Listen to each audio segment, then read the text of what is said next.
is knowing nothing about clothes. Like I didn't know most brand names. 45 minutes just to get back to studio. And I remember driving and I remember feeling my hands numb, or feeling like I was having like a heart attack. I remember calling my dad, who's a doctor, and I was like, in Mexico, and I was like, I feel like I'm gonna like pass out.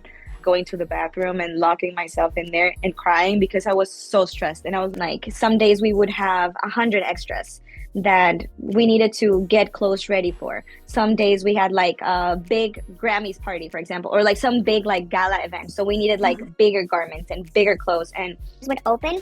If you were on return duty, it was just they would give you a van and you would go out with the van and be returning all these expensive clothes all day. We would do everything. We would do like clothes from Ross, but we would also do Gucci and like Tom Ford. So we would need to be extremely careful with everything that we had because obviously we couldn't get that van robbed because we would lose like thousands and thousands of dollars.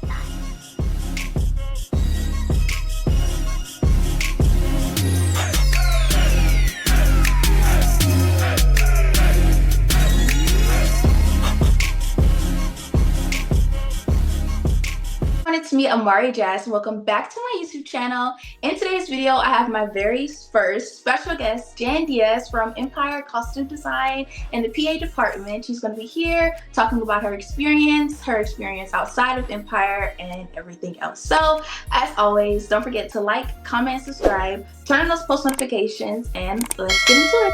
So, I have some questions that I written down, quite a few. Start with something easy. First question. Okay. Was there a moment, a look, or a person that made you realize costume and set design was for you? No, I don't think that. I think I always knew I wanted to work in the film industry, but I was always like more so into the directorial part of it, or that's what I thought I wanted, right?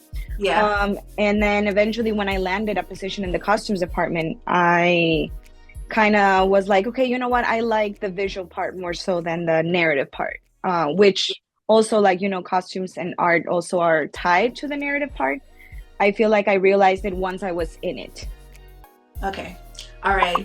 Who and what inspired your style in a way that wasn't traditional? Like maybe a designer, family member, neighbor, film character, whatever. I think I get inspiration from a lot of different people. I don't think there's like one specific person or one specific movie. I do think I have a specific style that inspires me though, which is like, I love color. I'm not big into like all black or all neutrals, like modern.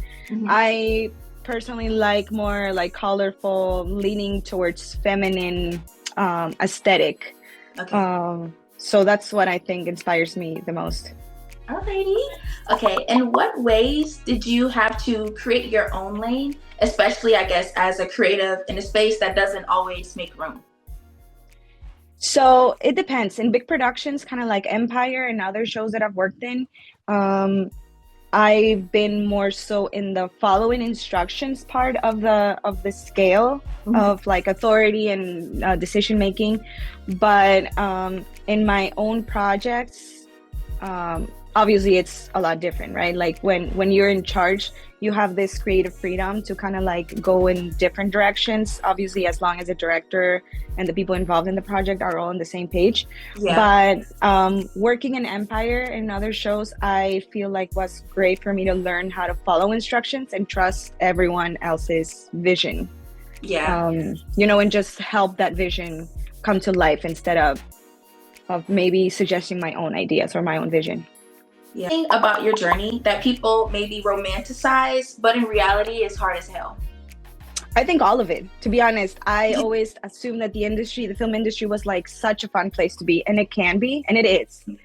But also I feel like it's a very heavy industry, not only time-wise, because obviously you are putting 70% of your waking hours into these kind of projects, and sometimes you're doing 60-70 hours a week.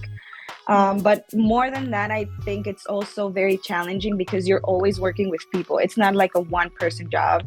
It's never like we're always dealing with other people's opinions and moods and mood changes, and it's just very, I think it's romanticized how fun it can be, because it can be, but the fun comes with a lot of understanding and tolerating other people's behaviors, and also checking yourself and Okay. making sure that you're always being helpful and not just taking it seriously, you know? What did you see missing in the industry when you started, and did that shape your mission or your aesthetic?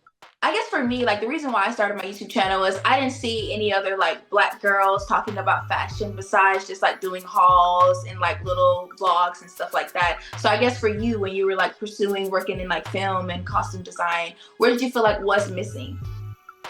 Oh, okay. Yeah, I understand now. I think young people, for sure. Like in my crew, at least, I was probably the youngest person in the entire crew, and it was like a huge crew. It was like 250 people at least, you know? So I feel like I was not only the youngest, but I was one of the few like Mexican women. Most of the people in that show were like American born and raised. So yeah, I would say the art department and costumes department luckily have a lot of women, but just in general as a crew, I feel like the percentage women to men is very noticeable. Okay.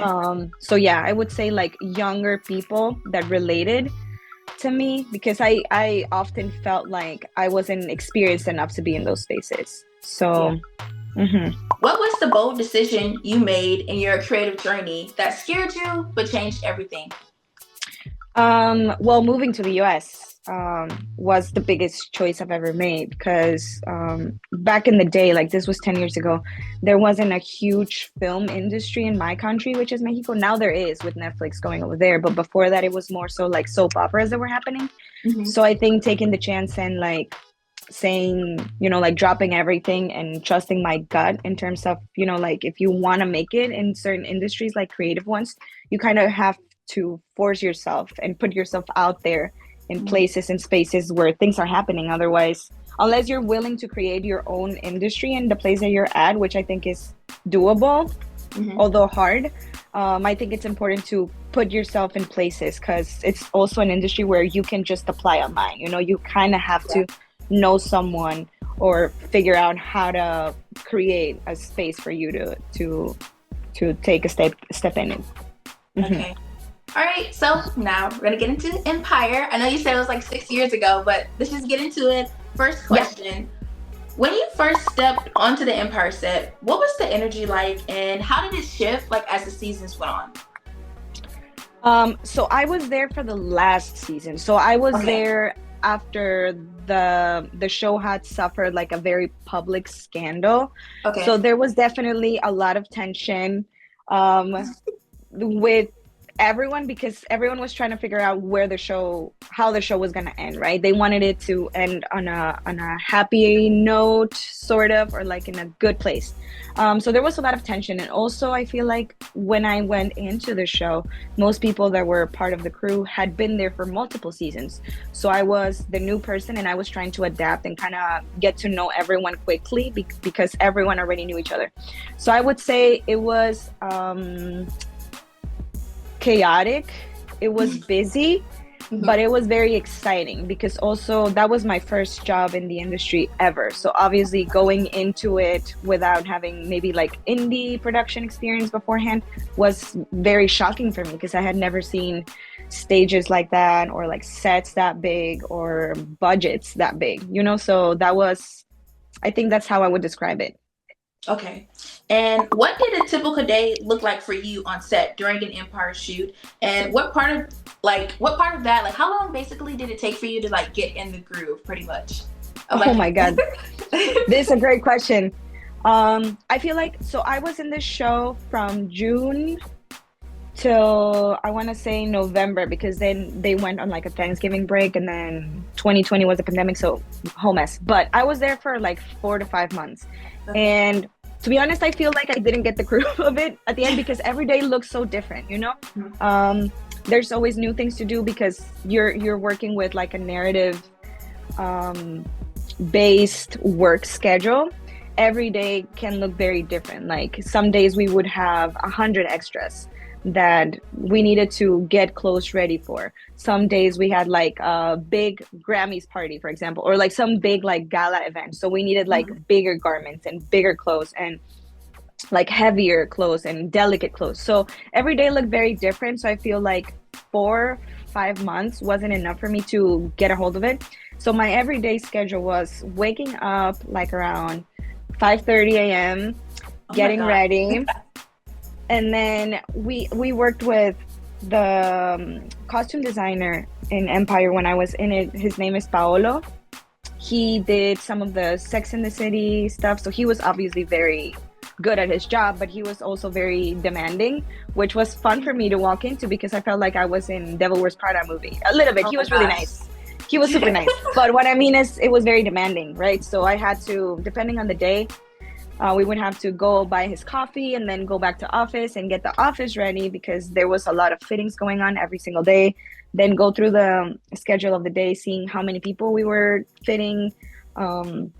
Then we had huge budgets, so the returns were every day, like nonstop. So the moment the stores would open, if you were on return duty, it was just they would give you a van and you would go out with the van and be returning all these expensive clothes all day. We would do everything. We would do like clothes from Ross, but we would also do Gucci and like Tom Ford. So we would need to be extremely careful with everything that we had because obviously we couldn't get that van robbed because we would lose like thousands and thousands of Oh dollars. my gosh. So it was basically a nonstop returning journey from when the stores open until they closed because that's how much we had. And if they didn't really give us the freedom to buy stuff for the characters because we were production assistants, but we would follow around the buyers and our job was basically they would be swiping that card left and right and we would have to pack it all up, go to the van and load the van, and once it was loaded, drive the van to production, get all that stuff out, organize it we had all sorts of ways to organize it, like by character, but also by color and also by length of the sleeves, by color, by all of these things, like get all the shoes off from the boxes and get all this stuff ready. So it was a lot of, every day was completely different. Some days it was more so like budgeting, so going through all of the receipts, seeing what was the window of returns we had for certain clothes with certain credit cards. So it was like messy. So my days were probably 12 at the very least. Like a short day for me was 12 hours. Oh my gosh. And it went on to 15. And occasionally we had 2 really bad days where I did 16 and a half hours. And then it was sneaking in lunch and breakfast at some point, then going home, showering, sleeping, and then doing the same thing all over again the next day. So it, just because it was such a huge show and the industry has changed so much since, I feel like 6 years ago, it was that heavy. And obviously because I wasn't prepared for it, it felt heavier for me, because I didn't get like a level by level kind of I know what you're trying to say. energy. Yeah. So that was my day to day. And occasionally we would go to set to drop off some last minute stuff. But to be honest, most of our work was behind the scenes. So we would always get our clothes prepared for what was being filmed tomorrow or 2 days from today. And there was another set of people that were specifically with the actors in the trailers. But that wasn't us. We were dealing more so with the huge like closets that we had and all the preparing of the clothes for the next scenes. A time when something went wrong in terms of like the costume before a scene and you had to like jump in. Yes. There was multiple times. So here's the other thing. I feel like because I was lucky enough to know opening, I went in this knowing nothing about clothes. Like I didn't know most brand names except like the super famous ones. So there was a lot of challenges. And for me specifically, I did a lot of mistakes at first. But one of the big ones that wasn't exactly a mistake, but just something that went wrong in general was that there was this big scene being shot of a guy literally getting shot, right? So we needed a big amount of shirts that could get dirty, because if the scene didn't go right the first time, we had to redo it and redo it and redo it. And we had a good amount of shirts, but somehow it was still not enough. So when the time was getting close to, we were like, okay, someone called and they were like, we only have like 3 shirts left. So if we don't get this right in the next 3 shots, we're gonna need like an emergency 10 other shirts that look exactly like these. But these shirts were all Tom Ford, and they were like basic white shirts. There was nothing special to it, but they wanted that specific shirt, like 10 more of those shirts. And we had like a time crunch, obviously, because all the production were already like filming this scene, and they sent me, which was a huge mistake, over to downtown Chicago, which I don't know if you've ever been, but it's like during the summer, it's like super busy, and traffic is terrible. Heat was terrible. My car was like so old, barely holding on. So they sent me like as an emergency run to Tom Ford to get these shirts, and I was on the phone, like, which you shouldn't do. I was driving on the phone with Tom Ford store members, trying to get these shirts ready for me to just pick up. It wasn't happening. Like I wasn't able to get a hold of them. I got to the store and they're calling me. They're like, we're literally on the last shirt. Where are you? And I was like, I don't have them yet. So the production was on pause for a good amount of time, because it took me about 45 minutes just to get back to studio. And I remember driving and I remember feeling my hands numbing, because my phone kept beeping and like they kept calling me, and I was like, the fact that you keep calling me is not gonna make the traffic go faster. Like I can't do anything at this point. And I remember feeling like I was having like a heart attack. I remember calling my dad, who's a doctor, and I was like, in Mexico, and I was like, I feel like I'm gonna like pass out. I'm so stressed. I feel like I'm gonna pass out. And I didn't. I made it back to the studio. I turned on these shirts. Turns out we only needed 1 more. Oh God. But So how would they know? Yeah, But how would they know, right? 1 or 2, I think. But I made it, and then I remember just like going to the bathroom and locking myself in there and crying, because I was so stressed. And I was like, I'm so close to just asking them to let me go home for the day, because it was only like 4 or 5 p.m. and I was done with the day, and I still had like 7-8 hours to go. So that was a memorable like time crunch experience, and that's I think a good story to kind of give you an idea of how vital it is to get things done like ASAP. And when they mean ASAP is like light speed, and sometimes it's just not possible, but people are depending on certain tasks to be done. Even if I was just a PA, they kind of depended on me to get this like something from point A to B to keep going with this very important scene. So that's how I figured out like everyone's so important in production. Like every single position is vital, and everyone needs to be focused to make this work. So yeah, that's my story. Okay. What part of the costume process on Empire do you think people totally underestimate, especially the role of PA? I think there's a lot of misconceptions.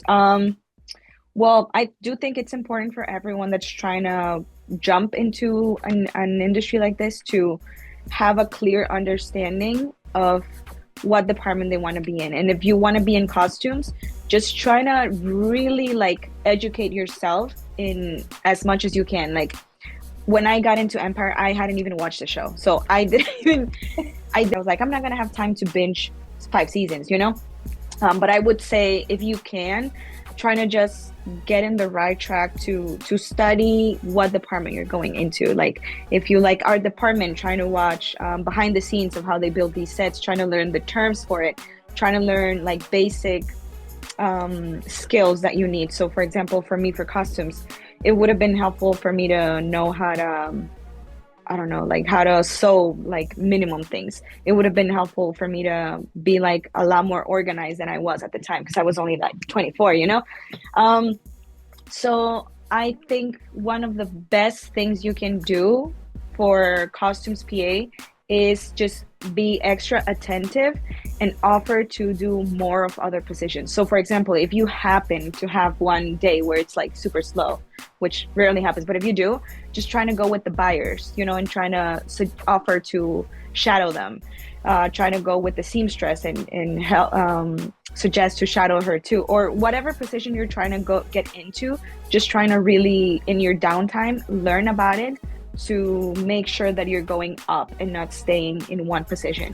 And also just remember that nothing is personal, because I would get a lot of oh, you're not doing this right. And at first I felt like it was personal. I was like, well, I don't know, maybe because I'm younger they think I'm dumb, or but I was actually not doing it right. You know, I could have just taken that advice and be like, oh yeah, I'm not doing it right. But it's hard at first because these are people that you don't know and they're telling you how do you do your job.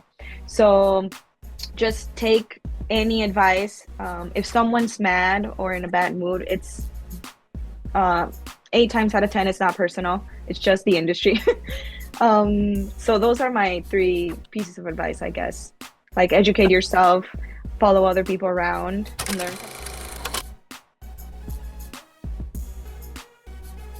Want more exclusive content and special perks? Join my Patreon today and become part of an even closer community.